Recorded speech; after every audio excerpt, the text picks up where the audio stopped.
క్రైస్తవులమైన మన గురించి ఎవరైనా చెప్పాలంటే వాళ్ళు ప్రార్థనకు వెళ్ళేవాళ్ళు లేదా ప్రార్థన చేసేవాళ్ళు అని చెబుతారు. అవును, బైబిల్ పఠనము ఒక రెక్క అయితే ప్రార్థన మరొక రెక్క లాంటిది. ఒక విశ్వాసి తన జీవితంలో ఎగరడానికి బైబిల్ పఠనం ఎంత ముఖ్యమో ప్రార్థనా జీవితం కూడా అంతే ముఖ్యం.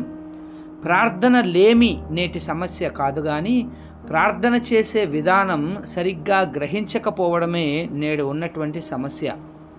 క్రీస్తుని గురించి నేర్చుకుంటున్న ఈ పాఠాలలో ఈ వారం మరొక నూతన అంశంలోనికి మనం అడుగిడబోతున్నాం.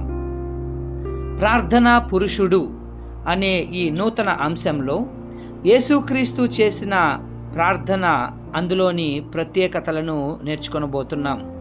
ప్రతి సోమవారం సాయంత్రం 7 గంటలకు గూగుల్ మీట్ ద్వారా జరిగే ఈ ప్రత్యేక క్రీస్తు ధ్యానాలలో పాల్గొనండి, ప్రార్థనలో బలపడండి.